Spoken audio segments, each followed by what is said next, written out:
penitencia. A usted que tiene clientes de todas partes, esto le va a interesar.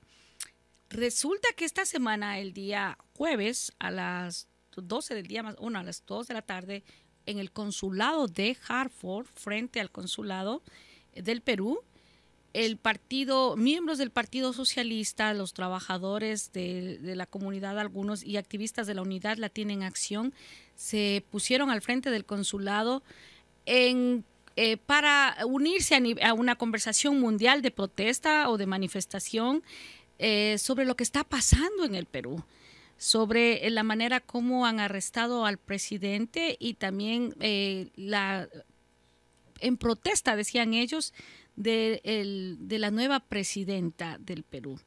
Por eso hemos invitado al historiador de Ayacucho, porque él, cuando le preguntan de dónde es usted, no dice soy peruano, él dice soy de Ayacucho. Entonces parece que es de la República Independiente de Ayacucho. No. Al historiador y maestro Carlos Mavila, para que nos dé luces de qué está pasando en el Perú en este momento. Buenos días, Carlitos, siempre es un gusto saludarte.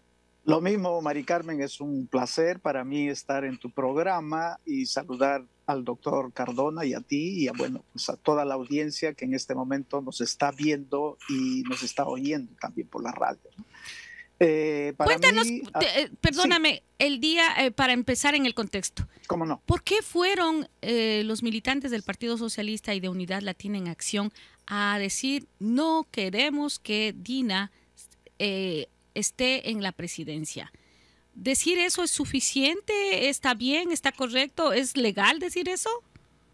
Bueno, en el mundo de las opiniones, especialmente opiniones políticas, pues hay todas las opciones. Hay un tremendo, vamos a decir, registro de opciones desde un extremo, y esa palabra es significativa en política, hasta el otro extremo, ¿no? Entonces hay quien dice, bueno, hay que incendiarlo todo, hay que destruir todo, ¿no? La extrema, de repente, pues, senderista o qué sé yo. Y hay otro extremo que dice hay que matar a todo el que haga algo en las calles, ¿no? Es el otro extremo, la derecha totalmente sesgada hacia una posición en la que la vida de la persona no es igual. Se estuvo hablando aquí de igualdad ante la ley. Qué bonito, ¿no? Que eso fue bien lindo, ¿no? Todos Exacto, los seres humanos una somos... frase, como tú dijiste, parecía un poema, ¿no? Sí. Entonces, esa igualdad resulta que termina siendo solo poética, Mari Carmen, cuando no se ve en las calles esa misma actitud, cuando el que murió no tiene la piel blanca o no tiene un apellido, vamos a decir, criollo. Ahora mira, entonces, la noticia es esta. Varias organizaciones comunitarias se manifestaron frente al Consulado del Perú en Hartford en solidaridad con la huelga general que ha sido convocada por la Confederación Sindical en Perú en oposición al gobierno ilegítimo, así lo llamaron, de Dina Boluarte. Dijeron los activistas pertenecientes... Sí. pertenecientes de Unidad Latina en Acción, Voces de los Trabajadores, Workers' Voice y la Revolución Socialista de Connecticut. Ellos admiten que el presidente elegido por ustedes, el maestro, está preso ilegalmente y que Dina también sucedió en el trono, en la presidencia, también de manera ilegal. ¿Qué te dice esto cuando lo marcas como una noticia internacional? Bueno, lo que pasa es que todo este proceso electoral y todos los que han habido desde el año 1993 en que se hizo esta nueva constitución han sido regidas por la letra de esa constitución, ¿no? Entonces, esa constitución, para ir al punto, dice lo siguiente: si por alguna razón el presidente no puede seguir en el cargo, y ya no entramos en detalles, entonces quien debe, digamos, sucederlo en el cargo de presidente es él o la, en este caso, vicepresidente, ¿no? O sea, fue legítimo. Incluso, incluso hay dos vicepresidentes en todas las listas electorales, pero en este caso solo hubo una vicepresidenta en la lista, porque el señor Cerrón, que era el número uno, fue retirado de la contienda electoral por asuntos que tenía de tipo legal, ¿no? Entonces quedó la señora Dina Boluarte como la única vicepresidente del Ejecutivo en el Perú, ¿no? Entonces, cuando el señor Castillo toma aquella medida totalmente... El presidente el que tenía Castillo. Sombrero, ¿de qué región es ese sombrero? Bueno, él es de Cajamarca, una zona que está muy cerca del Ecuador, ¿no? La sierra, una sierra hermosísima que tiene también grandes monumentos de tipo arqueológico y también coloniales, y bueno, áreas muy, muy preciosas. He tenido el gusto de estar ahí. En Cajamarca hay una provincia que se llama Chota, que yo no conozco. En Chota nació este señor, Pedro Castillo Terrones. ¿Y qué era él? Él era un maestro rural, ¿no? Quiere decir que trabajaba en una pequeña escuela en un pueblo muy pequeño, de esas escuelas que son tan pequeñas que el mismo maestro atiende a 2 o 3 o 4 grados al mismo tiempo dentro del mismo salón, ¿no? Una escuela unitaria se llama, ¿verdad? Exacto, unitaria, exacto. Entonces, este maestro, por sus, no sé, dotes quizás como organizador sindical, fue retirado, ¿no?, de la función magisterial neta, y elevado, vamos a llamarlo así, a un cargo de tipo sindical, ¿no? Y llegó a ser en eso digamos, un personaje de cierta notoriedad en el ámbito sindical en el Perú. Entonces, cuando se presentan las elecciones del año 21, la izquierda, bueno, pues armó bueno, habían 2 o 3 grupos de izquierda. Cuando hablamos de la izquierda peruana, ¿estamos hablando de grupos progresistas a nivel económico, o estamos hablando a nivel progresista, a nivel social, de desarrollo, o estamos hablando a nivel de la derecha, que es, obviamente, son modelos? No. ¿De qué se habla cuando se habla de izquierda peruana y derecha peruana? Gracias por la pregunta, pero la respuesta no es tan simple, ¿no? Porque entre la izquierda y la derecha, que eran un poco el ambiente en el que yo me formé cuando era universitario, en la Universidad Católica en Lima, había pues tres movimientos políticos ahí, ¿no? Uno era de izquierda, que era el FRES, el Frente Revolucionario de Estudiantes Socialistas, ¿no? Había el APRA, que también tenía siempre representación estudiantil, y un grupo que se llamaba la Democracia Cristiana, ya hoy desaparecida. Entonces, cada una de esas, vamos a decir, opciones... Corrientes sería, ¿verdad? Corrientes representaba también pues los grandes pensamientos del mundo, ¿no? El socialismo, ¿no?, que en esas épocas, te estoy hablando de los años fines de los 60, comienzos de los 70, todavía pues la Unión Soviética estaba totalmente vigente. El comunismo. ¿No? Y exacto. Entonces, pero también existía ya lo que llaman la democracia social europea, ¿no?, o la socialdemocracia, dentro de la cual en su sector, digamos, o en su ala más izquierda estaba la democracia cristiana, ¿no? Y en su sector quizás un poquito más conservador, dentro de esa misma socialdemocracia, estaba el APRA. Entonces, pero hoy día ya vamos a decir, ese mapa ha cambiado mucho, ¿no? Entonces, ahora en el Perú, como acá, se dice izquierda aquel que habla de, por ejemplo, ya no de tomar el poder por el proletariado y ejercer una especie de dictadura para supuestamente favorecer a los pueblos más postergados de la sociedad, ¿no? Como fue, digamos, en teoría lo que se dijo que se iba a hacer en la Unión Soviética, ¿no? Uh-huh. Entonces, pero esa posición ahora ha sido totalmente reemplazada por una especie de progresismo, ¿no?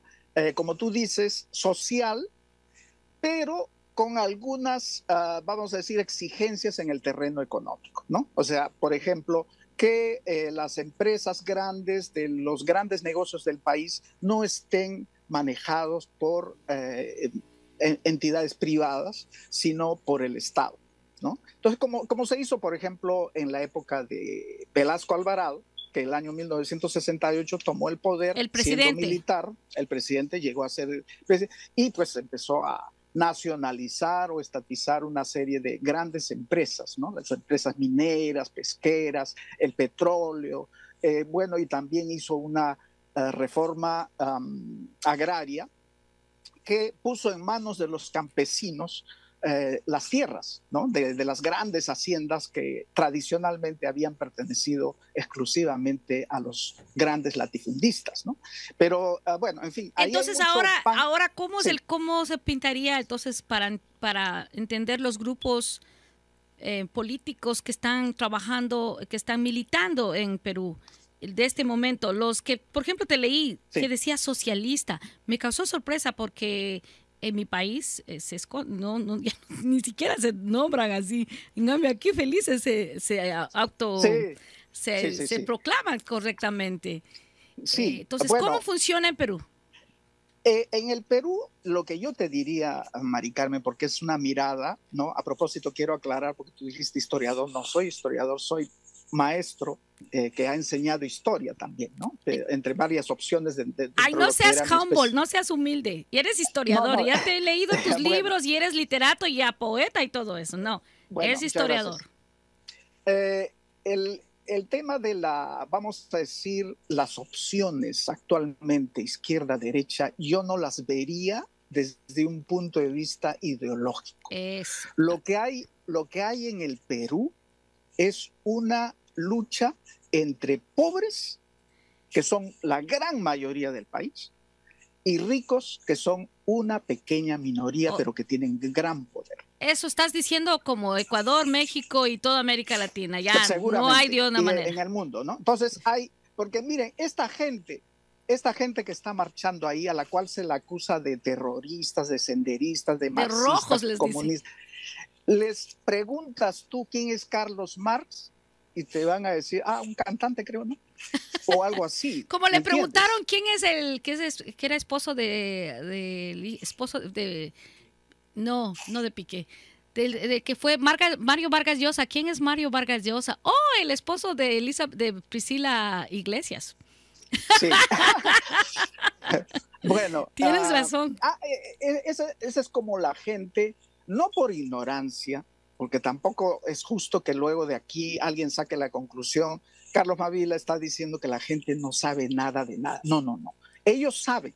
Para empezar, saben ganarse la vida casi sin recursos, ¿no? Entonces son gente que vive todos los días y come y duerme porque crea algo que le da, que le da ese sustento, ¿no? Entonces esa gente es pobre, está marginada, ¿no? Y está profundamente no solo marginada, sino también estigmatizada, esa es la palabra que ahora utilizan los periodistas, para no decir insultados y ofendidos. ¿Por qué? Porque de indio para arriba y para abajo. O sea, el tema es el blanquito, entre comillas, también. ¿En Perú también se llaman así o se llaman criollos? No. Los blancos. ¿Los blancos peruanos? Se ven blancos a sí mismos, pero yo diría que son mestizos claros, ¿no? En general. Bueno, hay también, obviamente, pequeñísimas minorías de familias europeas, ¿no? Incluso con apellidos europeos muy, muy resonantes, ¿no?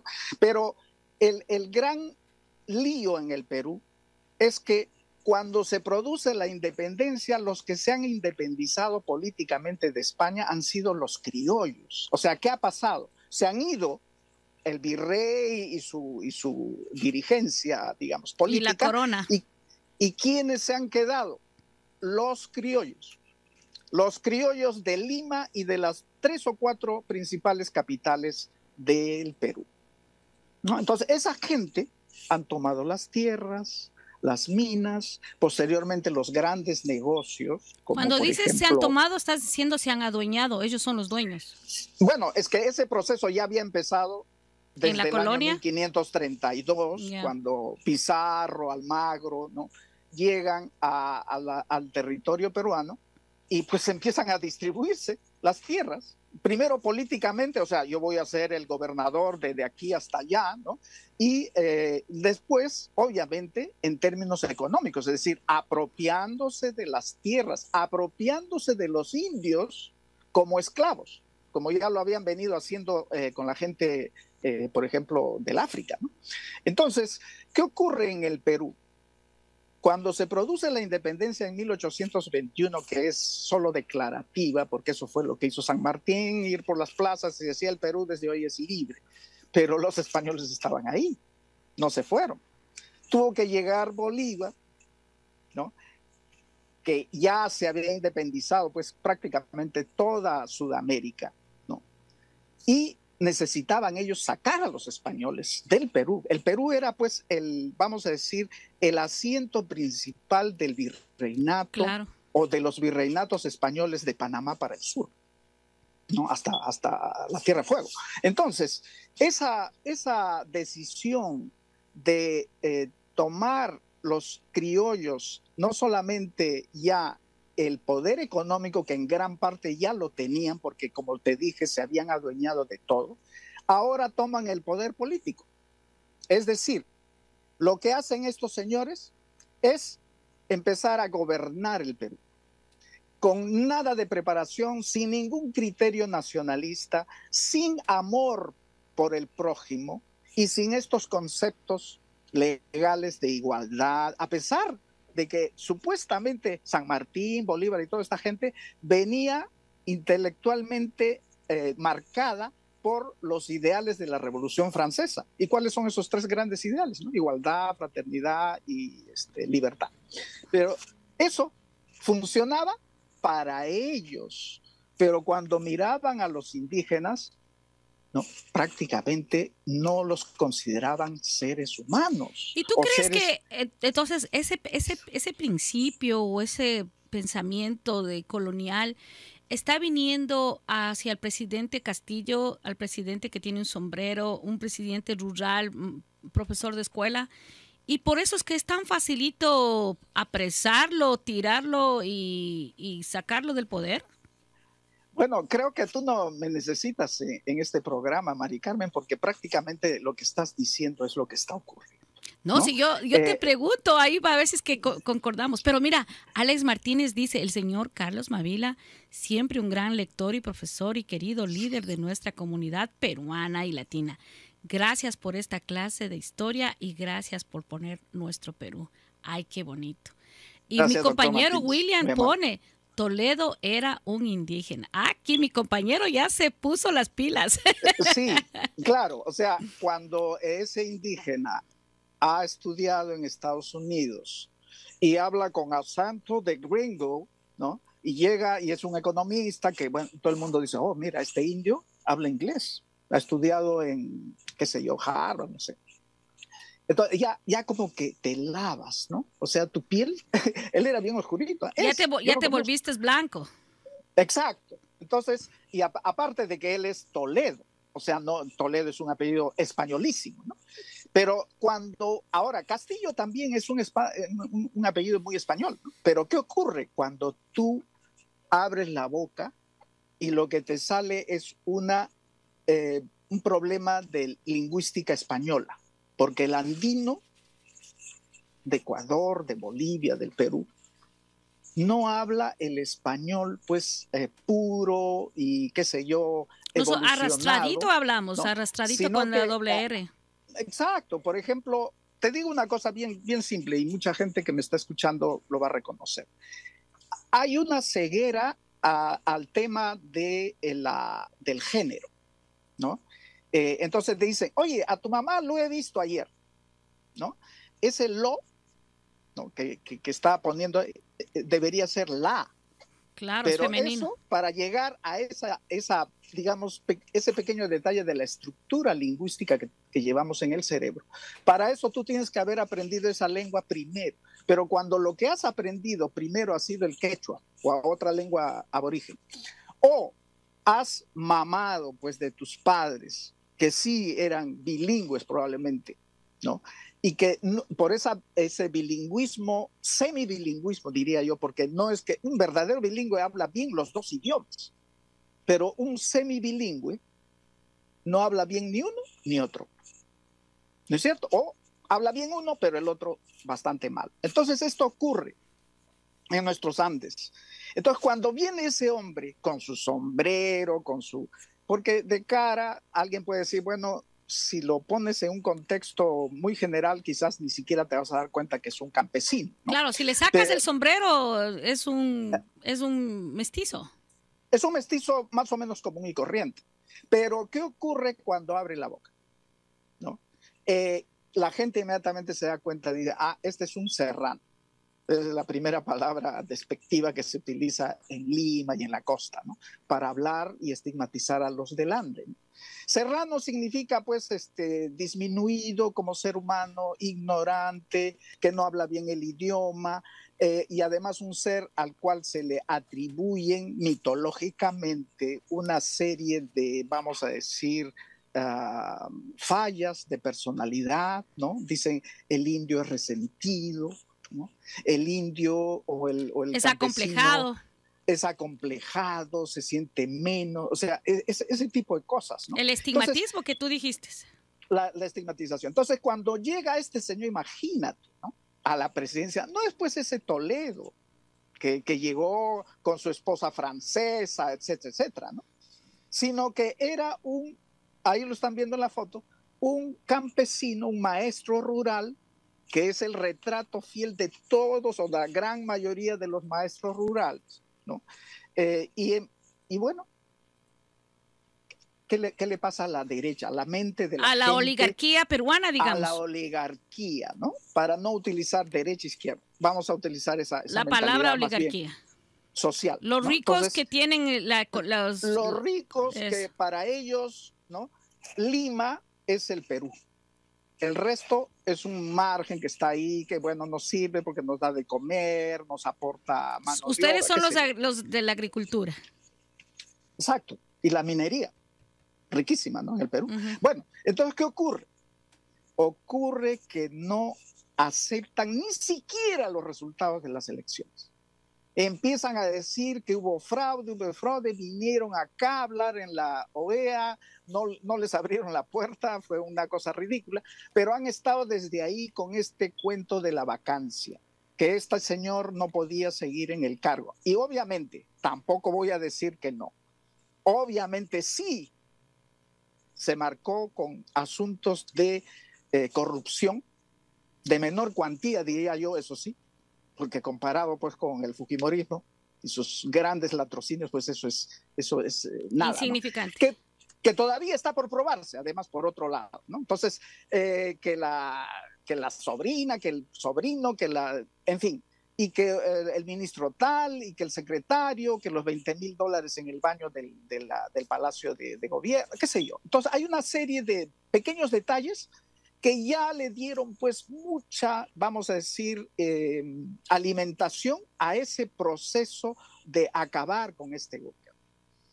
Y entonces, en una tercera oportunidad en que se lo iba a vacar el día 7 de diciembre, el señor salió a las, no me acuerdo qué hora, 10 de la mañana, 11 de la mañana, y dijo lo que dijo, que se cerraba el Congreso, que se acababa todo. ¿Fue inconstitucional lo que dijo él? ¿Fue salido de los cabellos de querer cerrar el Congreso?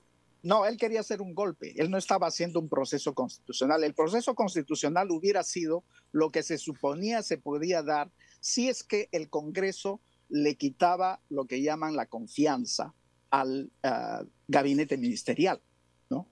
Entonces, en ese caso, también había dudas porque la primera, digamos, situación de estas, de no darle confianza, fue un asunto un poco tramposo también, ¿no?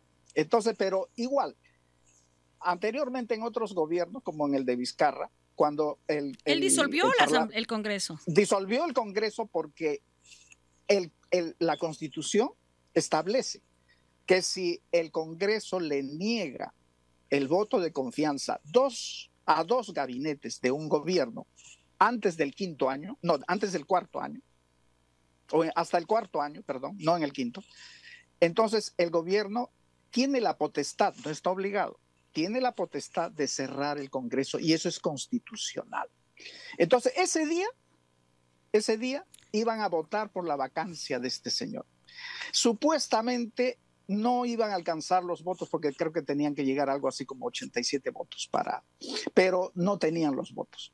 Pero parece que algo o alguien influyó en la mente del señor Castillo y le hizo pensar que lo iban a vacar.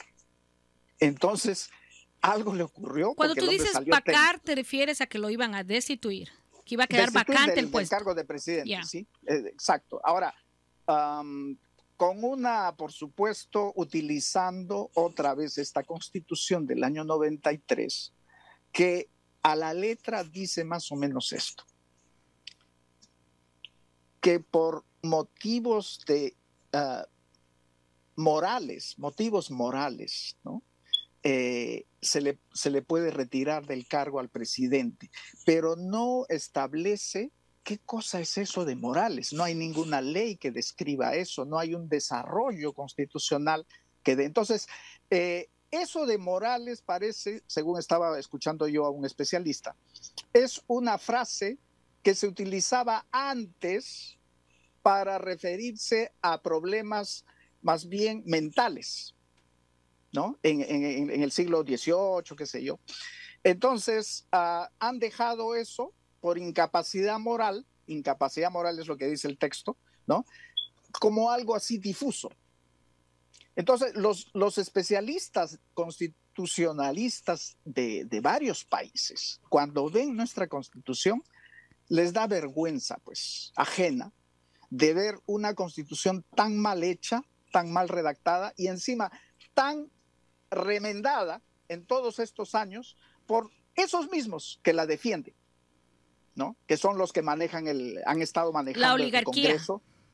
Claro, los que tienen poder en el Perú, cuando algo no les gusta, pues entonces tienes tú que, por ejemplo, los negocios de los casinos no pagan impuestos. Tremendos negocios. ¿Por qué? Porque han utilizado estos alambicamientos, tanto en la letra de la Constitución como en las leyes, ¿no?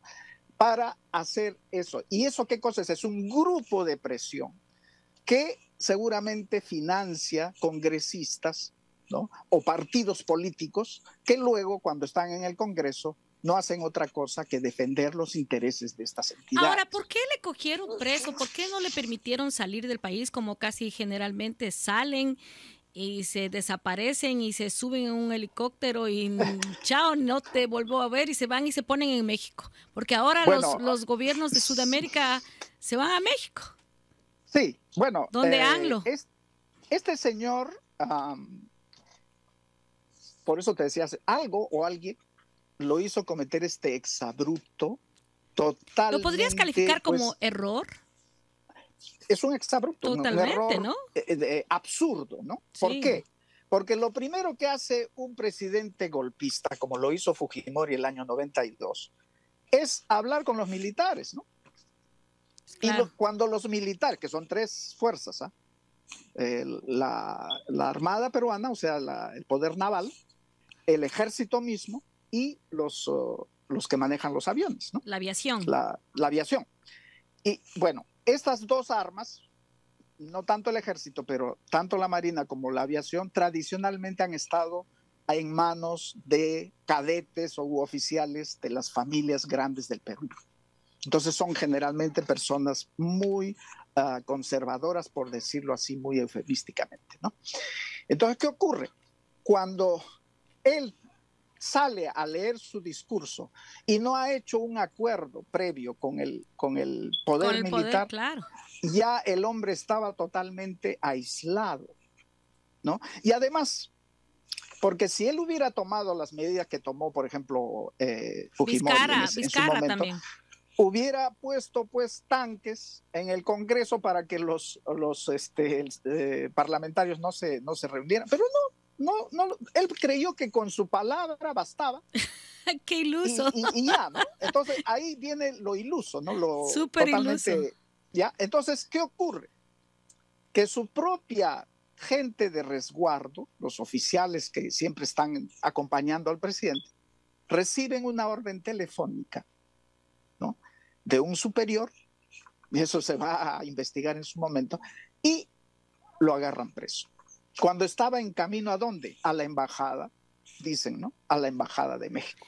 Mira, no me equivoqué, yo sabía que se iba a ir con Manuel López Obrador. Sí. Habían hecho coordinaciones previas supuestamente, después se ha sabido eso, ¿no? Y bueno, la esposa y los, creo que 1 o 2 hijos menores de esta familia, pues están en México en este momento, ¿no? Asilados, etcétera.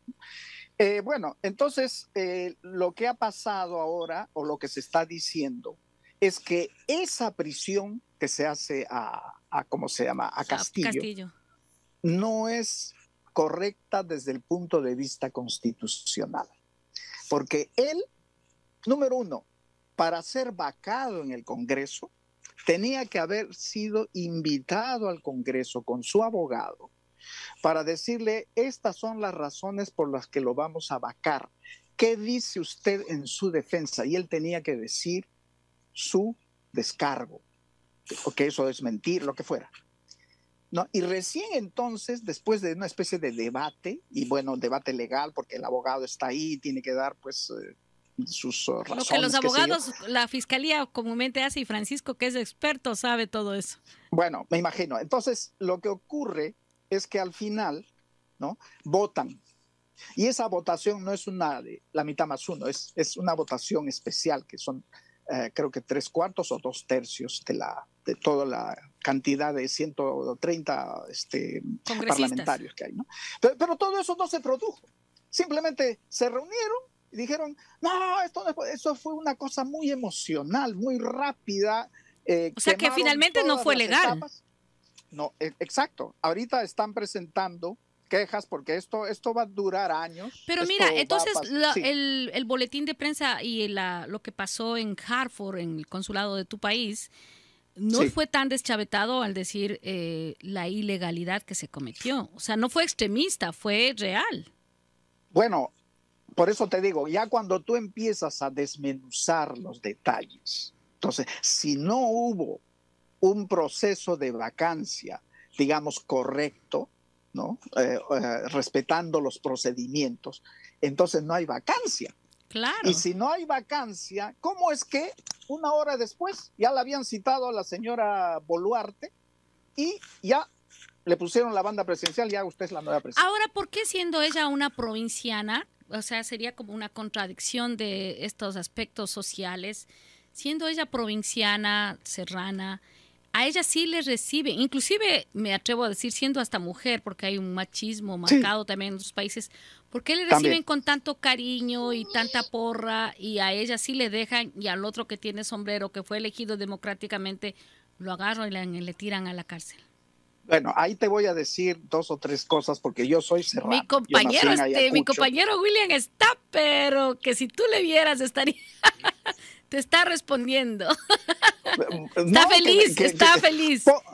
Ponlo en un cuadrito y a ver si conversamos. William, por favor, ponte. No, dice William, que quiere oírte, dice que está contento con todo lo que estás diciendo. No, qué bueno, me alegra mucho. Mira, yo nací en Ayacucho, ciudad, bueno, en las épocas en que yo vivía allá, yo viví solamente hasta los 13 años. Pues era una ciudad pues aristocrática, por supuesto, provinciana, ¿no? Aristocrática provinciana, hay que decirlo. O sea, había familias de apellidos compuestos, piel clara, etcétera, etcétera. Los dueños de las haciendas, los dueños de los negocios. Bueno, también habían familias inmigrantes posteriores como japoneses, italianos, ¿no? Bueno, el asunto es que en mi tierra están los blancos, los mestizos y los indios. Es una pirámide, ¿no? Los blancos son poquitos, los mestizos son más y los indios son la gran mayoría. Entonces hay también esta especie de estratificación social. que permite que cuando un serrano, entre comillas blanco, va a Lima, no se le nota mucho su origen y, como decimos en el Perú, pasa piola. Es decir, se le perdonan algunas cositas, ¿no? Incluso su habla está muy acriollada.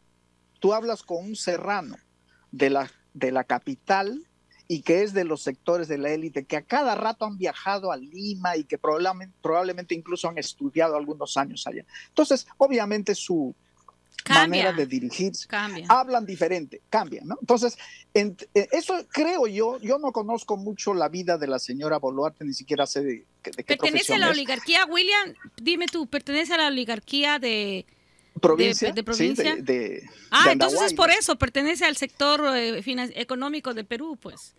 Por eso. Es de Apurima, dice William, que es. Sí, de Apurima. ¿Dónde está Apurima? Apurima, que está pegadito a Ayacucho, entre Ayacucho y Cusco.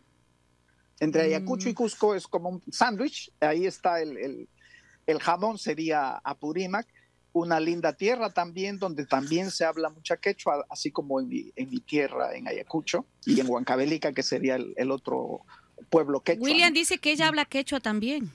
Sí, habla quechua. Entonces, ¿por qué es que a ella sí le dieron, sí se sienten representados con ella y no con Pedro?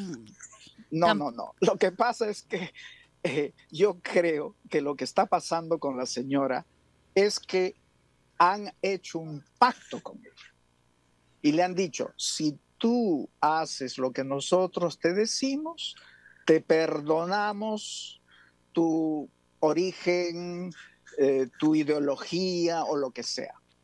Entonces, ¿qué está pasando ahorita? La señora Boluarte y sobre todo su primer ministro, el señor Alberto Otárola, hablan pues exactamente como hablaría el congresista, por decir, Montoya, ¿no? Que es el sector más, vamos a decir, ultraconservador del Congreso. ¿Ya? Un ex marino también, por supuesto. Entonces, esta persona que se llama Boluarte, la presidenta del Dina Boluarte. Dina, ella es un poco potable, no tanto por su, bueno, aparte de que también es blancona, habla un español bastante, digamos, refinado. Entonces, ¿qué ocurre? Que lo más importante es que es una persona que ha pactado con los conservadores de mi país. Con la oligarquía de tu país. Exacto. Entonces, lo que están haciendo ahora es llevar a cabo este programa lento, cuando el pueblo lo que quiere es una salida rápida. El pueblo lo que quiere es que se elija al nuevo presidente en diciembre de este año. Y eso por eso es lo que están las calles ardiendo en el Perú, por eso es que hay tantos muertos. ¿Por qué hay tantos muertos en el Perú? ¿Dónde estuvieron los militares? ¿Dónde estuvieron los policías para que se produzca esta mortandad tan espantosa en el Perú? Bueno, ese es el problema, ¿no? Que hay ahorita en el Perú, que esos muertos no han sido limeños, pues, ¿no? Cuando hubo el año creo que fue 19, ¿no? Noviembre me parece fue, hubo un pequeño gobierno de 4 o 5 días de un presidente de un congreso que al darse la vacancia del señor Vizcarra, él por mandato constitucional asumió el cargo. Pero el pueblo no aceptó eso, pero estoy hablando del pueblo de Lima, en este caso. Se levantó el pueblo de Lima, hizo lo que está pasando ahora y mataron a 2 muchachos, 2 jovencitos de menos de 20 años. ¿Y qué ocurrió? Cayó ese gobierno al 6º día. Cayó ese gobierno al 6º día, porque no podía ser, no cabía en la mente de los políticos, de la prensa, etcétera, que se matara a 2 personas de Lima. Cuando empezó a ocurrir lo que está ocurriendo ahora, ocurrió justamente en mi tierra. En Ayacucho. Los primeros 10 muertos fueron aportados por mi pueblo. 10 muertos en un día. Y luego en Puno, el otro gran escándalo, 17 o 19 muertos, pero ya en otra fecha. Entonces, al total, ahora estamos por los 50, un poquito 51. más.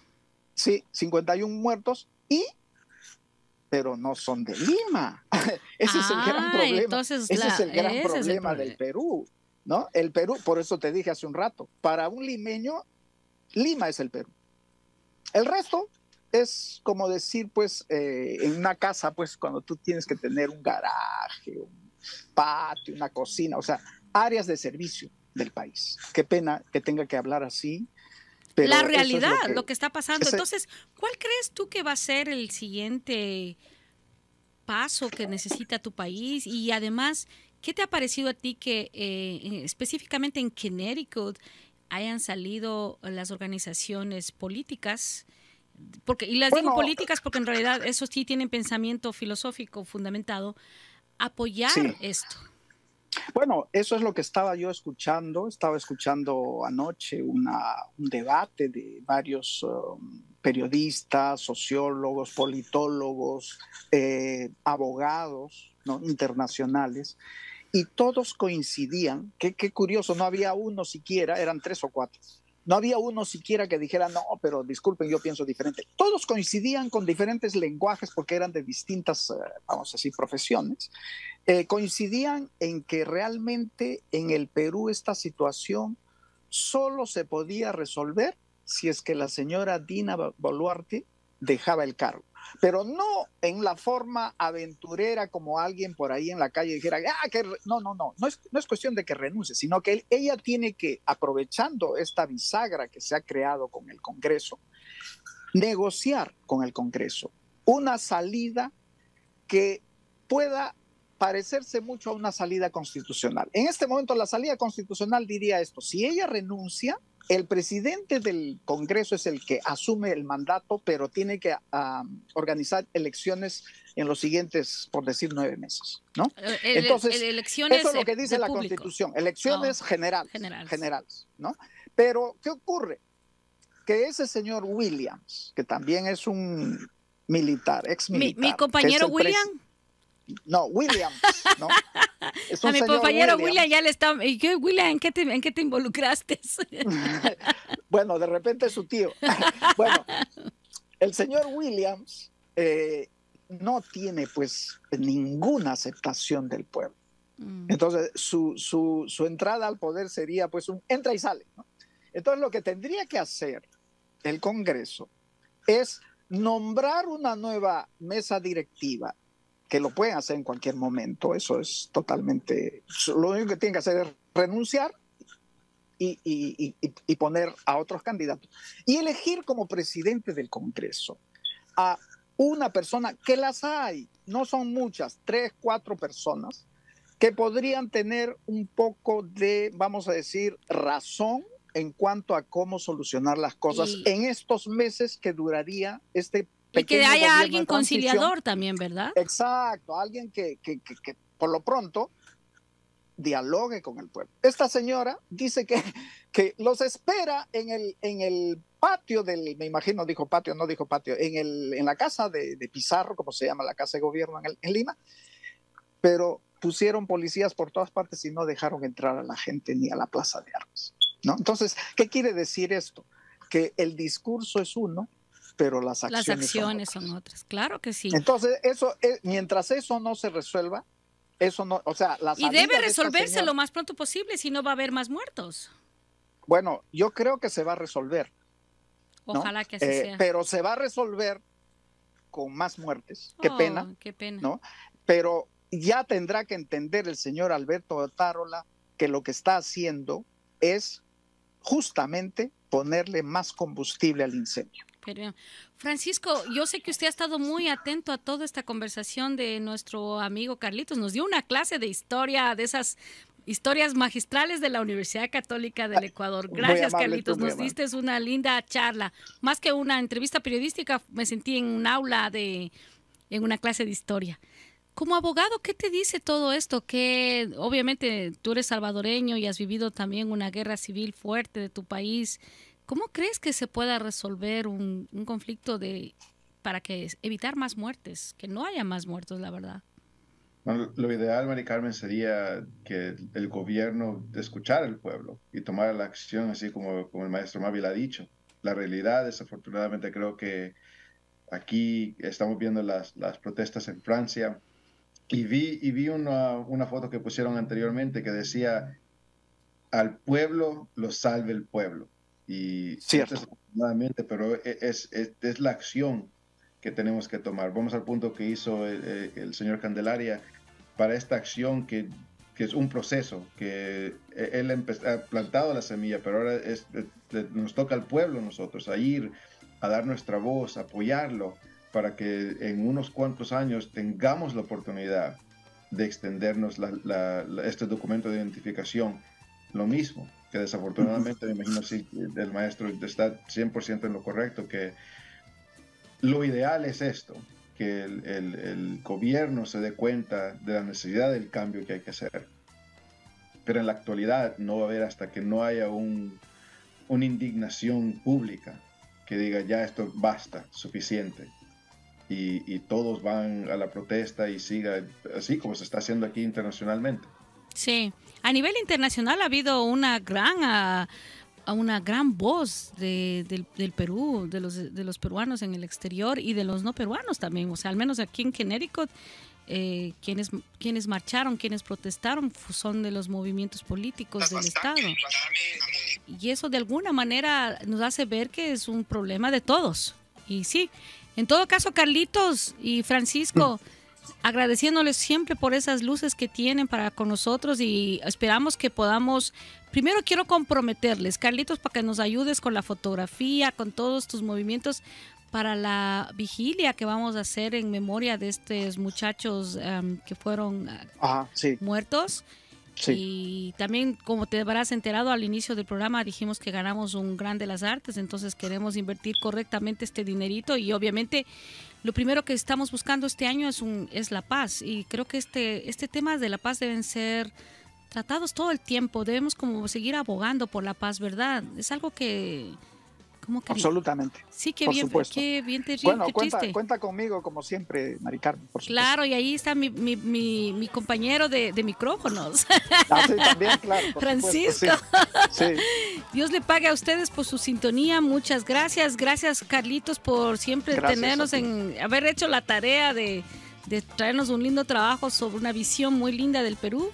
Una linda tierra, la verdad, linda tierra. Y también, Francisco, muchas gracias por esas luces legales que nos da, y el marco, el contexto legal que siempre nos da a nuestros oyentes.